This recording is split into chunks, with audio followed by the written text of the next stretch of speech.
বর্তমানে যারা MRP passport থেকে ই পাসপোর্ট করার জন্য আবেদন করছেন তাদের কিন্তু পাসপোর্ট করতে বড় একটা ভোগান্তি তৈরি হচ্ছে। আর সেই ভোগান্তি তখন হবে যখন আপনার পূর্বের পাসপোর্টের নাম আর আপনার এনআইডি কার্ডের নামের পার্থক্য থাকবে। পার্থক্যটা কেমন? যেমন আমি যখন পূর্বে পাসপোর্ট করেছিলাম তখন পাসপোর্ট অফিস থেকে আমাকে বলল যে আপনার পিতার নামটা যে এমডি লেখা আছে ওটা এমডি সংক্ষিপ্ত না লিখে ফুল নাম লিখুন মোহাম্মদ, মায়ের নাম ঠিক মোসাম্মদ ফুল লিখুন, স্ত্রীর নাম মোসাম্মদ ফুল লিখুন। তো তাদের কথা মতো আমরা লিখে নিলাম, আমার এনআইডি কার্ডে কিন্তু সংক্ষিপ্তই ছিল। তারপরও তাদের কথা মতো যখন আমরা ফুল লিখে পাসপোর্ট পেলাম, কিন্তু এমআরপি পাসপোর্ট থেকে যখন ই পাসপোর্ট করতে যাই তারা বলছে নামের আগের অংশের এই সংক্ষিপ্ত ভার্সন চলবে না, আপনাদের এনআইডি কার্ডে যেভাবে লেখা আছে সেভাবে লিখতে হবে।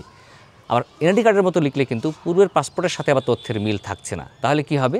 এটাকে আবার সংশোধনের জন্য আবেদন করতে হবে। আবেদনপত্র জমা দেওয়ার সময় একটি অঙ্গীকারনামা জমা দিতে হবে এবং একই সাথে এই পাসপোর্টটা পেতে ভোগান্তি হচ্ছে, দেরি হচ্ছে, সময় লাগছে।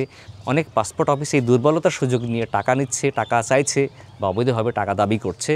আবার এই পাসপোর্ট যখন আবেদন জমা হয়ে যাচ্ছে তখন ব্যাকএন্ড ভেরিফিকেশনের জন্য অনেক দিন দেরি হচ্ছে, 1 মাস 2 মাস পড়ে থাকছে আবেদনপত্র ব্যাকএন্ড ভেরিফিকেশনের নামে। তারপরে এটা এনআইডি কার্ড যাচাই বাছাই করে আবার ফের অঙ্গীকারনামা দিয়ে মানুষ পাসপোর্ট পাচ্ছে। ফলে এটা একটা ভোগান্তি, যে ভোগান্তি তৈরি করেছিল কিন্তু এই পাসপোর্ট অফিসই।